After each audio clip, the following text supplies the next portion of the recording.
Hello and welcome back to the channel for another College Safe review. Today we'll be taking a look at the Star Wars The Vintage Collection HK-87 Assassin Droid from the Ahsoka series.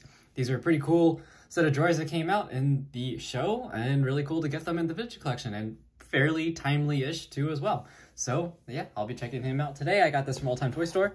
Check out the link in the description to pick up yours. And just take a look at the card back here.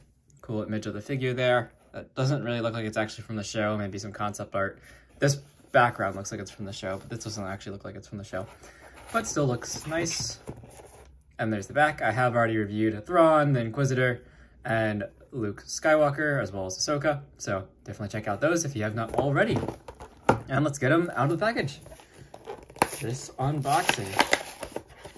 I really hope they do some repaints of this droid, assuming it is a nice figure. It looks nice, certainly. But we did see quite a lot of variations of this droid in the show. Very nice spear. Let's see here. Nice detail across it, but just molded in like a gunmetal-ish black plastic. It is, I believe its design is slightly asymmetric. This part is a little taller than the bottom piece, so.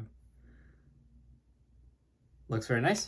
Sorry, just trying to decide if it was symmetric or not. I think it's slightly asymmetric.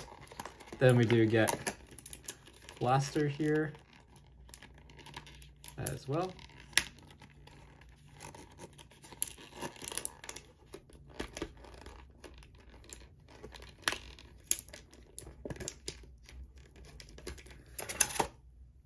Very classic blaster.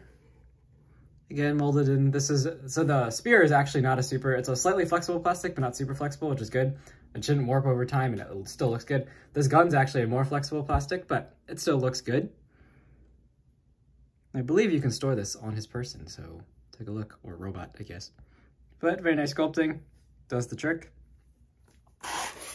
And of course, let's get the Assassin Droid out. All right, there we go. And here is HK-87 Assassin Droid. He is looking pretty cool. See the face there. And there actually is like a visor for the eye section there. It's very hard to see in the light, but there is a little visor section there painted in red, so it looks pretty cool. You got the little silver pieces, asymmetric head design there. Lots of nice weathering throughout this guy too.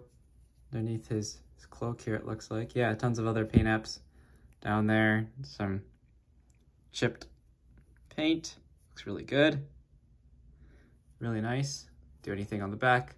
Not much weathering on the back of the figure, but you can, looks like, store the gun right here. So we'll check that out in a little bit. But first, let's take a look at his articulation. It does have very nice head movement. I think it's on a double ball joint. Yep, it's on a double ball joint like most of our figures, so very good. All the movement you could want out of that. Shoulders are actually that soft plastic at the top connected to the arm, so you actually can get out.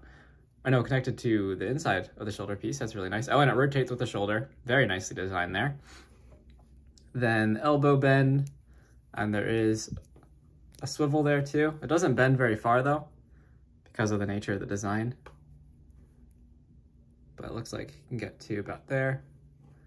Not quite 90. And then the wrists do swivel. And don't think they hinge though. No hinge at the wrist. They are pretty small. So not entirely surprising that there's no actual hinge at the wrist. So don't try and hinge that. But there is the elbow bend. So articulation from the arms is a little limited, but he does have pretty lanky looking arms. So that arm. Actually, that one bends a little bit closer to 90. Seems this arm is actually turned out. That arm was turned all the way around, I think. There we go. Now I get 90 degrees of bend out of it. So this part, I think, needs to face down. That makes sense. All right, torso. You do have this upper joint, so you can crunch a little bit. You can rock back. You go side to side, and he can turn up there. There's also a lower waist joint down here, which has tons of movement out of it. So very nice. He can kick up pretty high. That's really impressive. And he can kick back very high as well. Can only go out to the side about there without, you can, maybe get kind of something like that. just because of the way the armor is designed, but I don't think he's going to be sidekicking anybody or doing a split. So you do have a cut in the thigh, kind of midway in the thigh, which is a little bit weird. I would have thought it would have been a little higher up, but still works. Nice knee bend, a nice detail in the knees there. So nice 90 there. No swivel at the knee though. There actually is a little, actually below the knee, there is a swivel. And then the feet do go back, they do articulate up, and they do rock. So it feels pretty nice. Now, in comparison to something like the K-2SO figure they've released in the past, I think this guy is actually a lot better.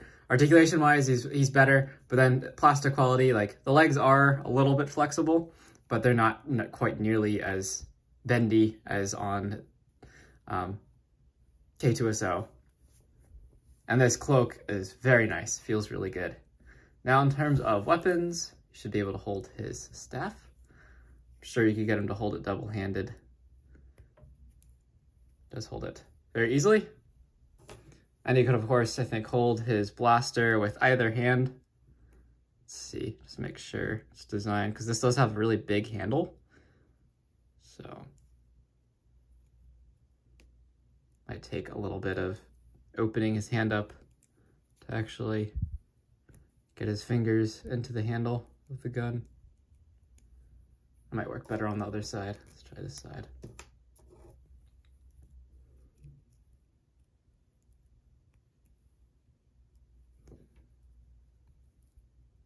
There we go. There we go.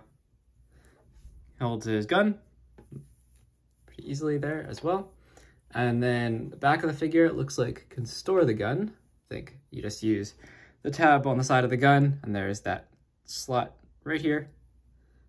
Should, I think, just slide in right there. And so you can store his gun on the back. That looks pretty cool. I actually really like that look. That is very cool. Very nice design here. And I like how the cape kind of lays over one side, leaving his other arm out for use with the spear. Very nice design. Definitely like this figure. Let me actually do some size comparisons here. Just do one with Luke, just so you can see how this droid stacks up. And I think that's pretty close to accurate to the show. Not actually entirely sure how tall these droids were, but I think that's not too far off. The droid's a little bit taller than Luke. So there you go. There is that comparison. I think that's actually pretty accurate. Definitely a nice figure, a really solid figure. If you enjoyed the Ahsoka show or just want cool looking droid, I think this guy definitely suits that purpose. Again, I got this from Old Time Toy Store, so check out the link in the description to pick up yours. Thank you so much for watching this review. Stay tuned for more vintage collection reviews. And until next time, keep playing with Star Wars figures, and I'll see you in the next review. Thank you so much for watching.